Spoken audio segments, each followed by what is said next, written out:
Welcome to the Hollywood Raw Podcast, Raw Rundown. My name is Adam Glyn. Over there is Dax Holt. Today is the Raw Rundown where we give you the top 10 stories of the week. How do we make the top 10 stories of the week? We don't make them. We don't create them. The celebrities do. We just report them. But how do we decide what is the top 10 stories of the week? That is the question that Dax will answer. Dax, tell us how we create the top 10 stories of the week, how it comes together. Oh, it's super easy. We just decide. Yeah. No, it goes off data. That's the number one thing is, we've said this for a long time. All the numbers, you can go and you can see what people are interested in, what is fueling the websites, what people are clicking on. And we take that data, we decide which ones are getting the most clicks, the most numbers, and then we form our top 10 list. And then obviously there's some that are newer that aren't getting the attention that we feel like, oh, this needs to be in there because it's going to blow up in the next day or so.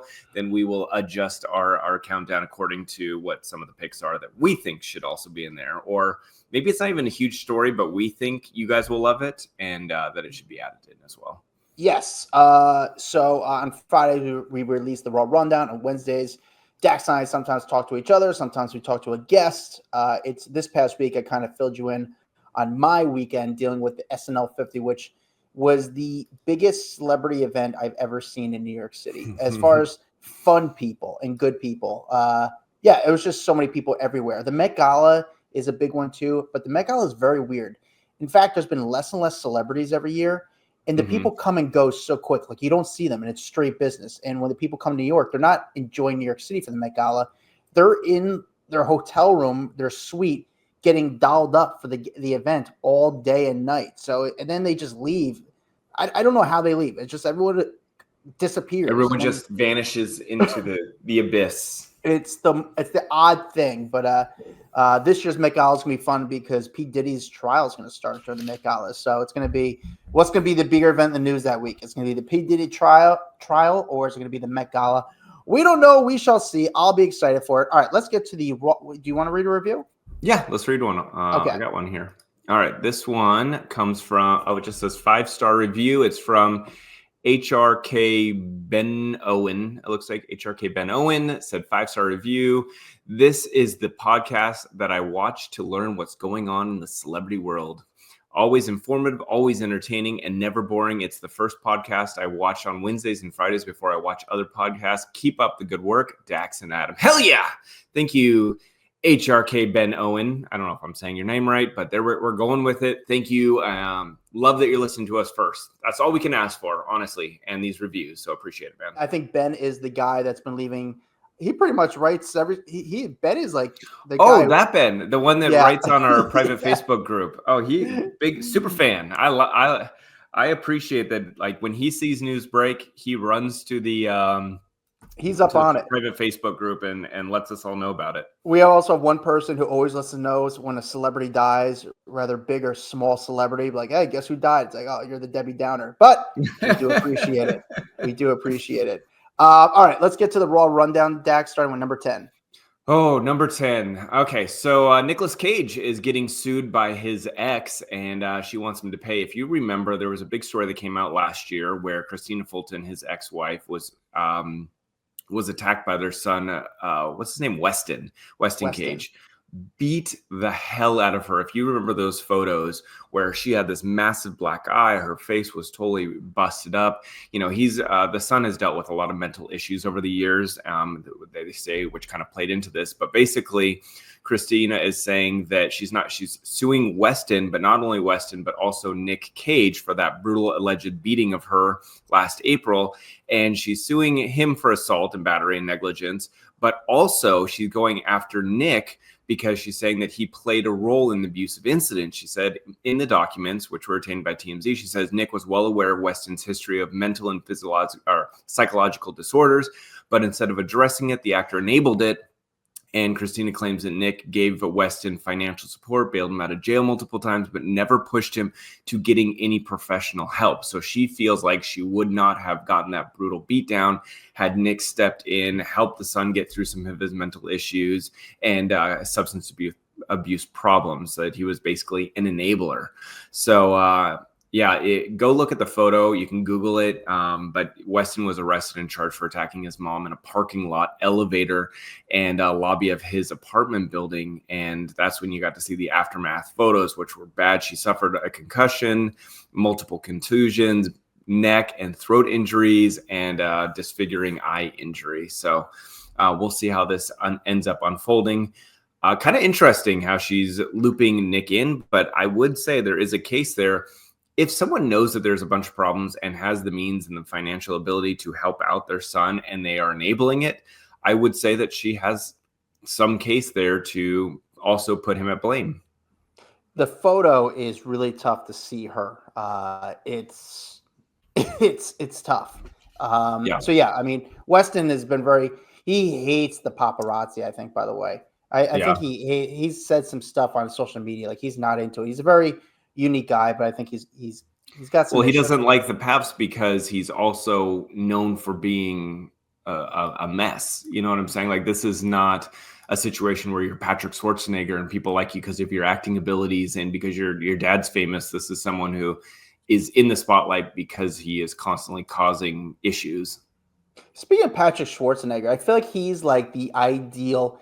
He's such a Schwarzenegger. Like he's the kid you want as a celebrity kid.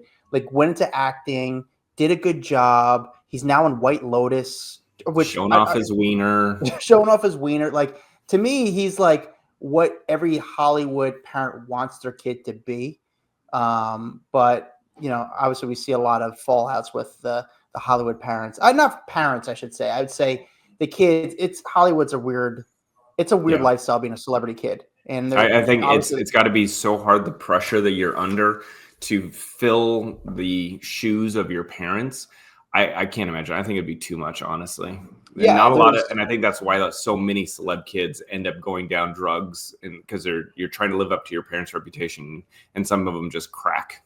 It's not easy. It's a very unique situation, especially with Cage. You might be able to walk around and go to school. People don't really technically know that you're related to Nicolas Cage because it's but Schwarzenegger, come on. Yeah, you're not moving. Yeah, there's no one there that would be like, oh, I wonder who your dad is. That's not a common last name. Are you related to, what do you think? All right, Dax, number 9. Number 9, Hilaria Baldwin having to finally talk about that weird Spanish accent that she's had for over the years and that people have just ridiculed or ripped her apart, being like, I don't understand. You grew up in America. Why do you have this Spanish accent that randomly comes out every once in a while? And everyone said that it's a fake Spanish accent. She's insisting that she had this like bilingual upbringing that has now impacted how she speaks. But, they're filming this TLC reality show, The Baldwins. And she said, look, it's normal to be mixing English and Spanish and expressing that she was upset over being criticized. She said, look, my nuclear family now lives over in Spain. She said, and I want to teach my kids pride in speaking more than one language. And I think just growing up and speaking 2 languages is extremely special. I love English. I also love Spanish. And when I mix the two, it doesn't make me inauthentic. And when I mix the two, it makes me normal. If you remember, she had there was like a moment where she couldn't remember how to say the word cucumber in Spanish, and that like people were like, oh, okay, But I will say that is a true thing. There's moments where, and English is my first language, but I studied Spanish for so long, and I lived in Mexico, and we speak Spanish to our children because my wife's Argentinian, that there's moments that I will forget English words too. And one of them is stupid word is slippers. For some reason, that word slips out of my brain, and I'll be like, pantuflas, but I don't remember it in English. So I can understand that.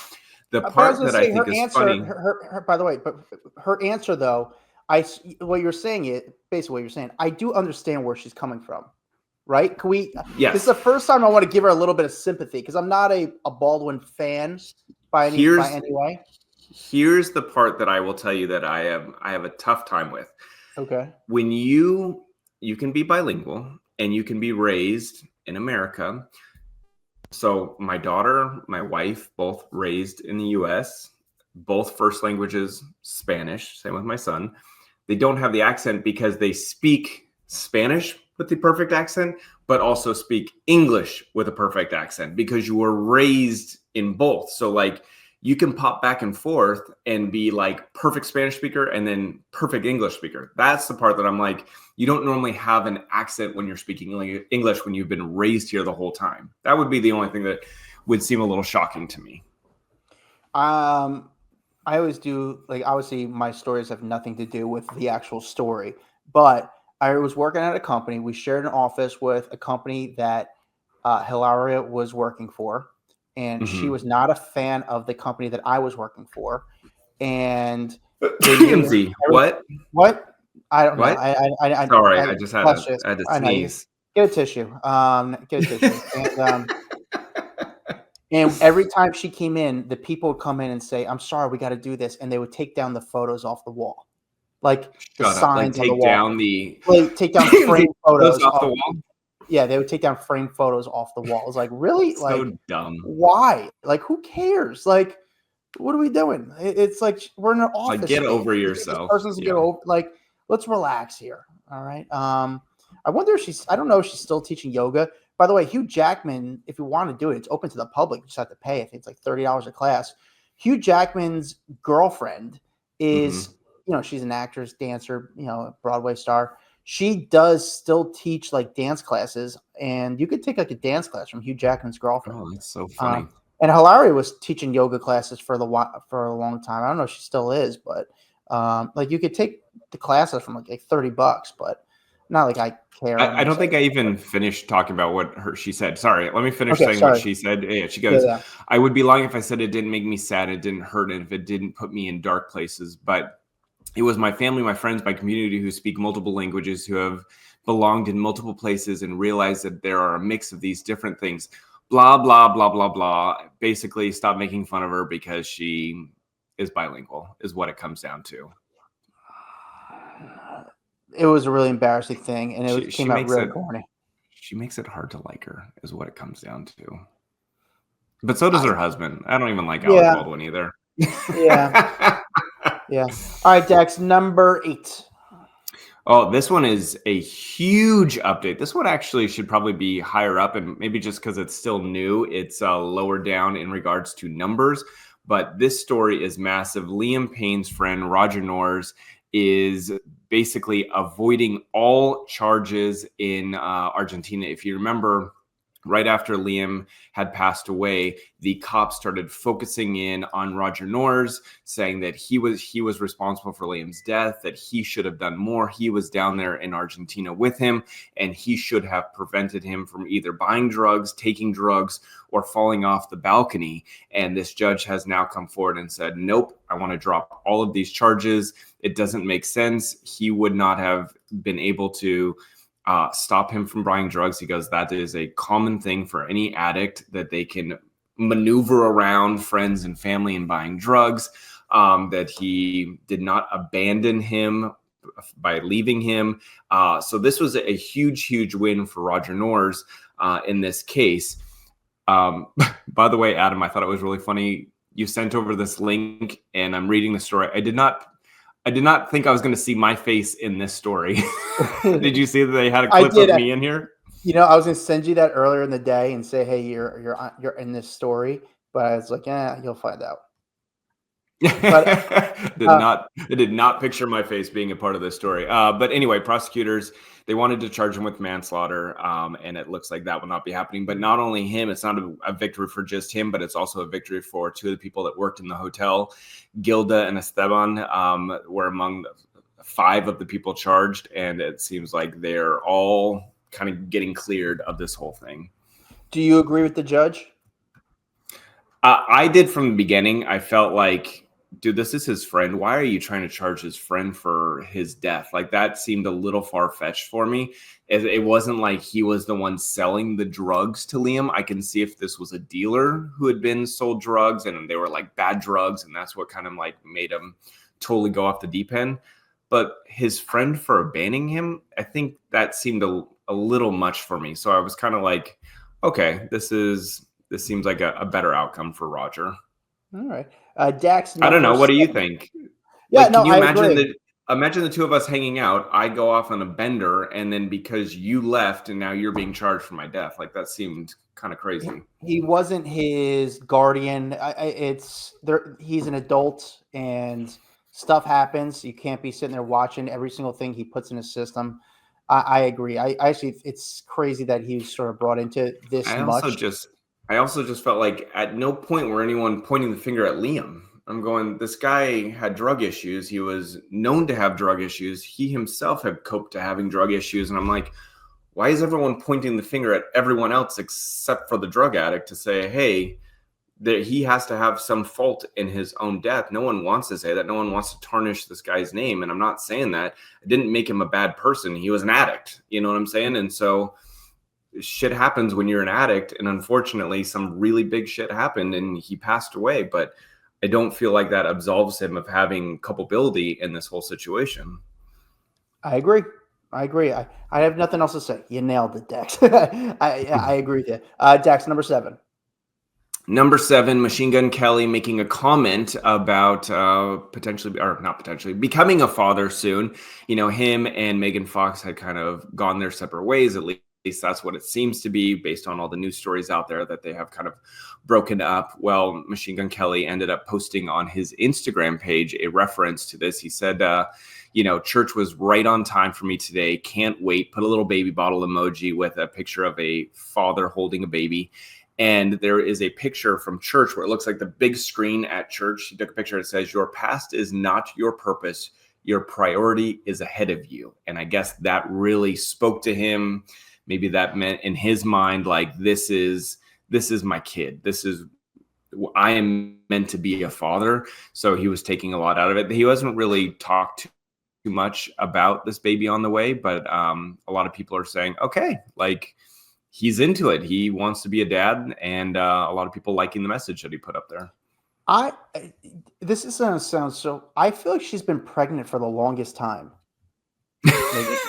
Right? I don't you know what it is? Sometimes I think when pregnancies are announced super early, it feels like forever because you're literally waiting like the full 8 months. You know. Yeah, I think they might have announced she was pregnant before you're like supposed to announce you're pregnant, because I just feel like she's been pregnant for so long. I'm surprised she hasn't been photographed in a while, and I think that's probably, she probably doesn't feel confident in herself, but also why? I think that's a great moment for her to be photographed. It is, like but this when you're pregnant, you're gonna get like everyone talking.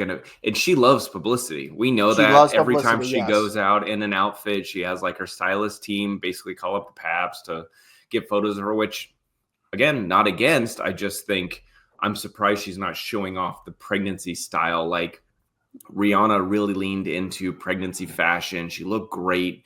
There's a lot of people that when they're pregnant, they like work it.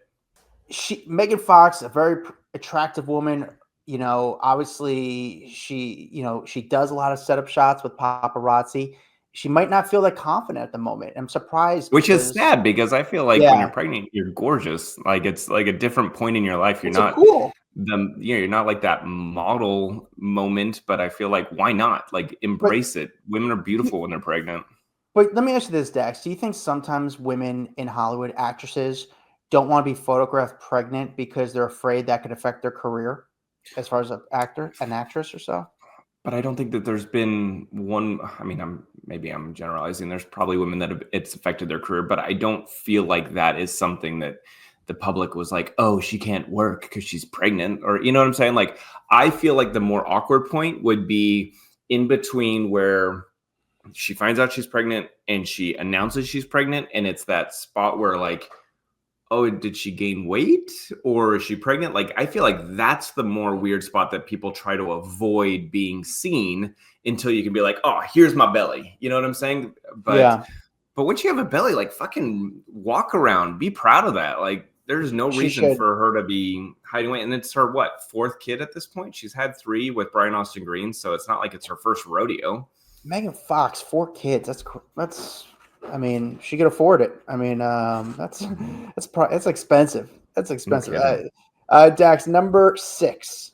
Benny Blanco stunning his fiancee Selena Gomez with some very bizarre bathing rituals that involve death realization. So him and Selena, they sat down and they were having a little interview and basically talking about their life together. And he's been honest saying that he doesn't shower every day because it like can take away his oils and not make him feel so juicy. And and he said that when he does shower, he will sit in there for a very long time because I guess he showers for a lot longer than she showers. And he goes, I get in there and I feel like I deserve to shower. And then I'm in there just for so long contemplating life. I sit down into every shower I go into. And then he asked her, like, do you cry in the shower? Because he basically cries in the shower. He goes, it's incredible. Sometimes you just have to have a good cry. Excuse me. And then he says, I always get these death realizations when I'm in the shower. And I got to say, I was with him. I like long showers. I'll even like sitting down in the shower. I don't cry in showers. I don't think about my life. I just enjoy the hot water. But he's like, no, like I realize I'm going to die, but it's in the shower. And he says, and then I cry a little bit and then it goes away and I feel great because of the warm water. So I can get with him on that one. But you see her, the camera's looking at her and she is just like, oh my God, what is he talking about right now? And why is he talking about it on camera? Funny. Do you ever have weird realizations like that in the shower? No, I get realizations like I'll start to daydream in the shower. Then I realize like, oh, I've been in here for way too long. Like I just like, wake up. I'm like, all right, got to get out of here. Got to get out of here. I shower more, Dax, lately at the gym than I do at home. Oh, really? Yeah, I do. I shower. I avoid the gym shower because then it's I got to wear my shower flip-flops and it's like a whole fucking pain in the ass. And I'm like, it's not. If I can just it's not. It's way better. It's not good, but the thing is, I steam room and I sauna. I'm a sauna guy, and I sauna, and then I'll work out, then I sauna, then I shower, then just come home. It's just easier. And then I have the towels there and I shave at the gym. It's just easier just banging out there. It's not a great shower by any means, but that's what I do. But you know what? Listen, I think Selena knew what she was getting into with a guy like Benny. He's a fun, interesting guy. I'm sure he smells really good. Also, I would say this, Benny Blanco. He smells really good. He probably does. He's got probably what a weird statement. No, but he eats good food. Like he can eat organic, healthy food, so the stuff he won't stink as much. You're so random. I don't think that's a thing at all. No, because listen, if I eat onion rings all the time, garlic's a natural food. Yeah, but like if I eat onion rings all the time, it would like come out of my pores. Like you'd be like, oh, you stink. But I'm sure he's eating like organic, healthy food, so he actually has a good sense. Honestly, Dex, I don't know. Last time I saw them eating, it was Taco Bell. So, and I'm going to tell you, don't smell good after you're eating that Taco Bell. That is true. But if I was a celebrity, if I had money, I would get this. I would have the same style as Benny Blanco. Really? I think he's got. Why? What about his style is like appealing to you? I'm just curious. It seems comfortable. It's cool. It's like a little bit of pop to it. Like it's just cool. It's a vibe. Okay. Yeah, I just like his style. Yeah. So random. Dax, number 5. Finally, the drama is about to end. Kim Zolciak and Kroy Biermann have sold off that Georgia mansion that they have been fighting inside of and over for so long, that has been causing all of the drama between them because they were basically separated but still living under the same roof because they couldn't afford to move out. It is now sold after more than a year after it hit the market. They originally listed it for $6 million amid their messy divorce back in 2023. They finally found a buyer for $2.75 million last month. That is a huge drop in money, but it is what it is. I wonder what the house looked like inside. Well, you could see it because remember all the cop footage of them fighting. You could see the like chest cam footage when they'd be in there. It looked nice inside. Yeah, they just didn't get the asking price that they wanted. Yeah, I just didn't think. I wonder if they're able to keep the upkeep of the house as much as it should have been. I think it was already a nice house, so the bones are there for it. It's we've seen it on the show, all of that, but it's still more than they paid. They paid $900,000 for it back in 2012. So they're making money on it, just not $6 million off it. And they have now both moved into separate apartments in the area. So at least this chapter will close, because they were trying to have it go to foreclosure. They were trying to auction it off. It was like a whole thing. And they finally managed to delay foreclosure and then get it sold off. So huge win for them. Crazy that they're able to find. I mean, this house, there's been so much news about this house and how they're trying to get rid of this house. I really am surprised there wasn't a buyer, but I don't know if they were just charging too much or they just I couldn't think they're find a charging buyer. too much. You probably were looking at all the other homes in the neighborhood that were, I'm guessing, around this same like 2.7 area. And then you got theirs for 6 and you're like, why? Because you guys are broke. You need the money and it's a famous house because it was on TV. Nope, not paying for it. You know, I'm just assuming that comps wouldn't provide for it to be that much money. Yeah, I wonder how much the house actually was appraised for. If the person who bought it, if they got, I don't want to say a steal, but if they just paid the right price for what the house is actually worth. I would just say I want to thank that person for ending this never-ending drama for the rest of us. Thank you for buying the house and taking one for the rest of us out here, so we don't have to listen to Kim and Kroy shit anymore. Oh, it's the worst, honestly. Like some stories we do is just like I dislike it. Reporting on them to me is just like pulling teeth. I don't know. It's not fun for me. Dax, number 4. Kim Kardashian announcing a massive collaboration between Skims and Nike, which is huge. I mean, it really is unbelievable what Kim Kardashian has done with the Skims line. It's freaking huge. But it'll now be Nike is launching a new women's activewear in the U.S., and this is with Kim Kardashian. And I mean, she knows what she's doing. I think the PR team that she has on this company is also huge. Like they always get the biggest people in sports at the time, when the Olympics are happening and all of a sudden this big campaign rolls out and it's got all these Olympians in underwear, or it goes into basketball season and she's got basketball players in underwear. I mean, it's like they really know what they're doing because those deals don't happen overnight, but they're always timely with who she has on her campaigns. And she's just built this massive industry, which I think last time they had Skims evaluated was like a $4 billion company.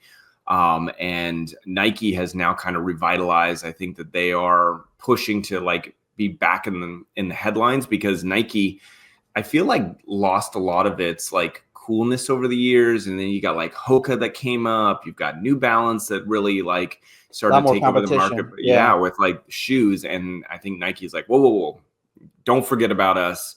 And so deals like this will keep them in the headlines. I'm curious what Kanye would say about this, knowing he was so tied in. Well, wasn't he rejected from Nike at the beginning? And then that's why he did the Adidas deal. If I remember correctly, I think him and Nike had some big fallout. So he went with Adidas, made this huge line. So I'm curious what he would say about Kim making a deal with Nike. Yeah. Are you surprised that Kim hasn't talked about Kanye, or do you respect her for not addressing Kanye? I mean that is because, and I say that because obviously it's such a huge thing, but it's such a thing you have to really think about, because at the end of the day, he is the father of her child. So she's thinking about her kid at the most part. You don't want to. I love that she doesn't like bring him into it. Like she just moves along with her life, and she's like, look, he's the father of my kids. I can't talk shit on him. Whether or not I like the moves that he's making, she's just like, not going to talk about him, which is, I think, smart for her own personal brand, because then you don't tie her. It's almost like you kind of forget that they were together, if it makes sense. Like he is doing crazy shit with a new wife. And I got to say, that new wife was probably the best thing that could have happened to Kim, because now people don't associate Kim with him. Agreed. Yeah. Dax is on fire today. He's his batting. You're just hitting home runs, right? you're killing it today, Dax. Number 3, Dax. Kevin Spacey blasting Guy Pearce after being accused of targeting him on the LA Confidential set when they were working together back years and years ago. But Guy Pearce had basically claimed that he was probably, quote unquote, probably a victim of Kevin Spacey's alleged sexual misconduct when they were filming LA Confidential back in the mid-90s. He's an Australian actor. He got quite a rile up from a lot of people once he said that. And then Kevin Spacey actually went and released a video on X captioned, "Grow up, Guy Pearce. You are not a victim." He said, his video went on to say, "Guy Pearce, I have now read the comments you made about me, and while I would have preferred not to have this played out in the media, you obviously have your own reasons for wanting to do exactly that. We worked together a long time ago. If I did something then that upset you, you should have reached out to me. We would have had that conversation, but instead you decided to speak to the press, who are now, of course, coming after me because they would like to know what my response would be to things that you said." And so clearly he was very pissed off to that. I don't know. Do you think it's a little late for someone to say something like that? Like, do you think Guy is using this as a publicity stunt, or like, why would he have not said any of this before?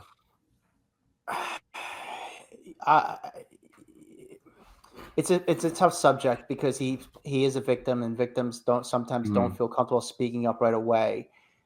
He did say this, though. He said, "Even though I was probably a victim to some degree, I certainly was not a victim by any means to the extent that other people have been to sexual predators." So he didn't say exactly what had happened. He said that I did that for, let me see. He goes, brushing off sexual advances back then. He was scared of the veteran actor because obviously Kevin Spacey was already like a much bigger star. I did that for 5 months, and really I was sort of scared of Kevin because he was quite an aggressive man. He's extremely charming and brilliant at what he does, really impressive. He holds a room remarkably, but I was young and susceptible, and he targeted me, no question. So it seems like there was some advances, but didn't say what they were. Kevin Spacey, who I don't think, and I could be wrong, I don't think he has the income, because he talked about financial struggles this past year, has the money to afford a publicist. So for him to kind of respond right away and say, "I got nothing to lose here because I've already lost everything," kind of speaks to me a little bit and says, "Listen, how so?" Just because he's like, I'm not going to think about this. I'm going to respond to you." And he did say something where, "Oh, by the way, I hope you let them know that you did come out of your way to come see me." So, and I don't know the exact quote that he said.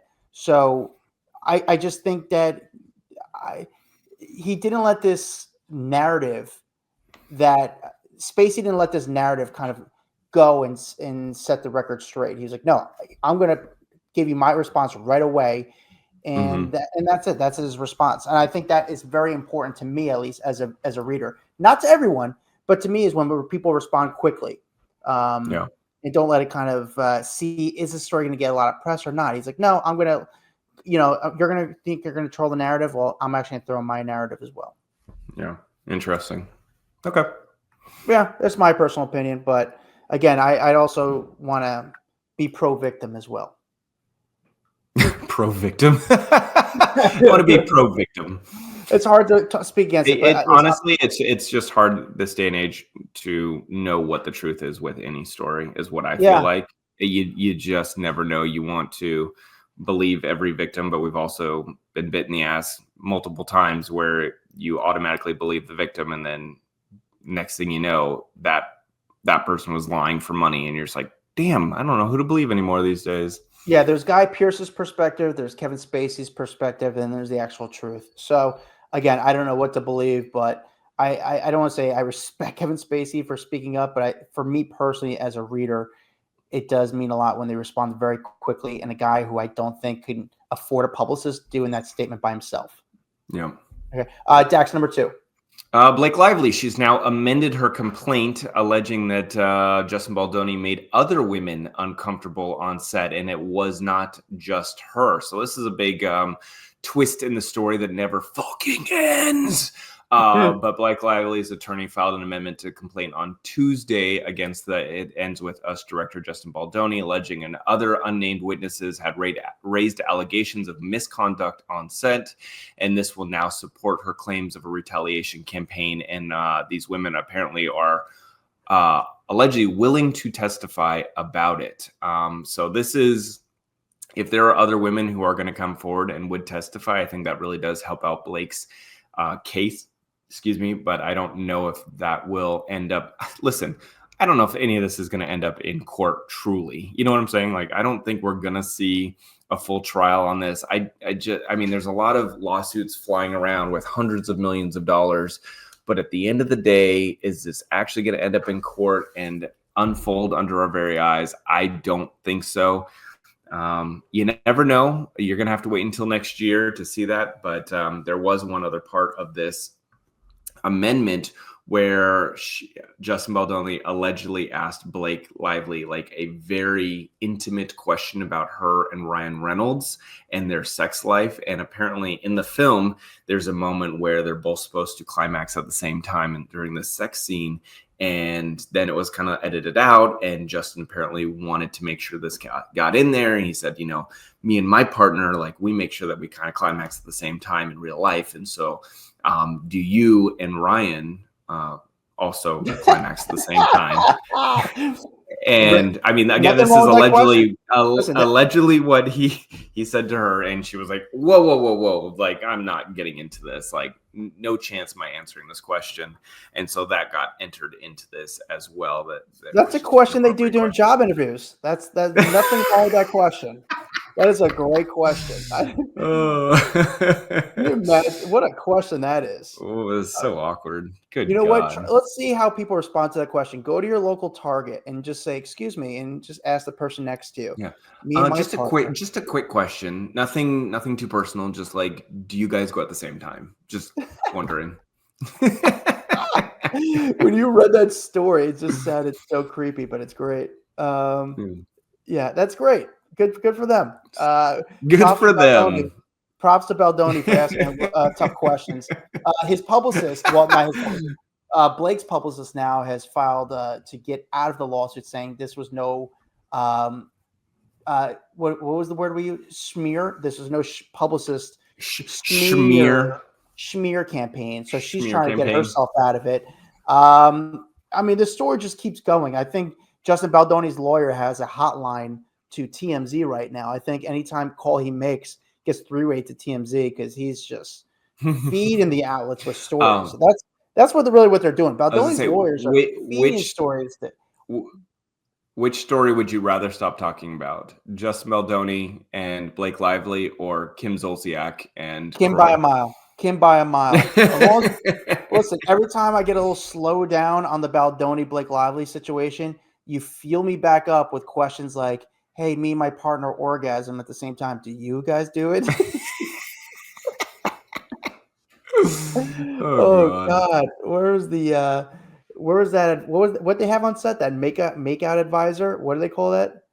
Big affection not a advisor? Sensitivity. I forget what it's called. What a job title that thing was. Yeah, I don't know. But you're so over the Blake Lively Ryan Reynolds. I really am. These stories, like, they're not as kind of juicy, but juicy. Again, I'm leaning towards Baldoni if I'm a juror. However, Baldoni's lawyers got to chill on just throwing the stories out there because not all of them are hits. However, I understand the outlets putting out because it does bring in clicks. Totally agree. Dax, the number one story of the week. Huge story. A$AP Rocky found not guilty in that felony assault trial. And the video, if you have not seen it, you got to go watch it. Go Google it. The judge reads off basically that he is not guilty, and he turns around, jumps over the wall inside the courtroom onto Rihanna's lap and just starts hugging and kissing her. And he was just so excited. But, you know, this was that trial that's been going on for a while where he was accused of firing a semi-automatic handgun at his former friend, A$AP mob member, A$AP Relly. During an altercation back in November 2021, the two charges of felony assault with a semi-automatic firearm. He had claimed that it wasn't a real firearm, that it was actually a prop gun, and that it wouldn't have shot anyway. If you remember, the cops showed up to the scene and couldn't find bullet casings, but then A$AP Relly somehow went back and was able to collect all the bullet casings, at least what he claimed they were from the scene, and show them off, even though the cops couldn't find them. And then Rihanna's been showing up to court to basically support him and be there in the audience. Do you call it an audience? Is that an audience in a courtroom? The gallery. What do you call it? Maybe wait, gallery. That could be the term. Is that what you call it? Gallery, galley. I don't know what the hell it's called. Anyway, Could be gallery. the people out there just watching. And so she's been showing up, and she was obviously very, very excited. She posted on social media right after, "The glory belongs to God and God alone. Thankful, humbled by his mercy." So this is a big, huge win for him, because he could have gone away for a very long time. Yeah, I mean, it was the ball. What a thing to risk to put out there, but he felt he was innocent, and the jurors. And you remember he denied a plea deal. Like, he could have taken a plea deal when this was all going on, which would have sent him, I think, to jail for a little bit. But by passing on that plea deal, he was facing 2 felony charges. So it would have been like something crazy, like 10, 20, 30 years behind bars. I can't remember the exact number, but he was going to face a long time behind bars. And so him being found not guilty is massive win for him. Can you imagine what you would feel in that situation when they're reading off, they're letting they're reading off the final sentence of what the jury decided, and knowing that your life could be essentially over, completely altered. Yeah. And your family, your children, everything's about to change, and fortunately goes in your favor. I mean, that's got to be such an out of body experience for something like that to happen. I think the lawyer even mentioned that's why he jumped like an eagle on the way over the wall to jump onto Rihanna. Dax, just like pure love, like excitement. You know what I should do? I should go next time I run into like Rihanna and ASAP and say, "Hey guys, just let you know I was a juror in that case, and I'm happy it all worked out for you." Oh, I thought you were gonna go, "Hey guys, I just want to make you guys climax at the same time." No. But just I wonder if the tough questions. I wonder if we went up to people, "Hey, I was a juror on your case. I was a juror on your case." If they would like kiss your ass or what would happen. I don't know. It's a way to get in. You can try it out. What I did one time. I shouldn't say this. I did. This comes off the story this past week. I asked for a photo with Eddie Murphy and Tom Hanks, and they turned me down. But one time I ran into Michael Jordan, and actually, it's kind of funny. I ran into Michael Jordan. I go, "Michael, I just got back from Iraq. How you doing? Can I have a photo with you?" Oh my God, and Adam! He took a photo with me, and then he he took the photo with me. But then his wife was like, she tried to ask me about it, and I was like, to be honest with you, I just knew he would never take the photo with me. It's the only way I could get him to take a photo with me, and they both started laughing. Oh my God! I know. That's so bad. I know, but I didn't say I was fighting crime over there. I got a vacation. You were like, Iraq. You were like, I was there on vacation. Yeah, I could have been like, I had a timeshare. Like, oh, okay. Like I thought you were in Iraq fighting. I was collecting leopard geckos, and actually, I bring them back to the States. I was on the AAU basketball team, and we had a game in Iraq. So that's why I told you I just got back from Iraq. I wasn't there, sir. I wasn't there like for the army. You came to that conclusion. Yeah, I just knew he would never take a photo with me. But if I just said I just came home from Iraq, he would maybe take the photo, and he did. Hate me, I know. I get enough hate anyway. It's fine. I'd rather be truthful. Well, at least they laughed about it. At least you told them the truth. Dude, my stories are just so random and stupid, have nothing to do with the stories we talk about. It's like, how do you get there? I'm just so mad at myself, but it works. All right, thank you guys for watching the Hollywood Raw Rundown. My name is Adam Glyn. Check me out on social media. Follow Dax Holt at Dax Holt. Check out our private Facebook group called Off the Record. You should be in it because I'm in it and Dax is in it, and you can ask us. We can ask you. We actually have an Ask Us Anything episode coming out pretty soon, and actually working on let's not get into it. All right. I was gonna say we're in talks of a fun name to come on the show. Actually, you know what I did this week, Dax? Oh, there is someone that I talked to this morning. I need to tell you off camera. Okay. All right. But I'll tell you. We got someone else. We got 2 people lined up that are kind of, I think, going to be very interesting. I think one of them I'm not allowed to be on the show with. Is it that person?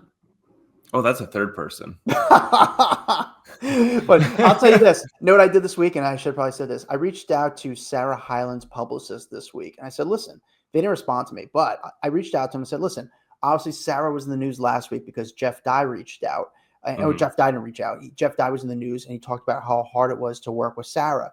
And Sarah was doing The View this week. I said, listen, rather than go on The View and be asked about this kind of without not knowing the questions coming. How about I do a setup shot with you this week and we kind of control the narrative? And they didn't respond. Their loss. Their loss. Because now everyone has that impression about Sarah Hyland. But I'll say this: Sarah Hyland's very nice and very, very cool, very nice. And we love her husband. He's the best. Husband's a nice guy, but she's awesome. And I just try to go the right route by going through the publicist, but they didn't respond to me. All right. Thank you guys for watching on YouTube. Make sure you guys like and subscribe. Give us a review. And we'll see you guys next time. Bye-bye. Hey.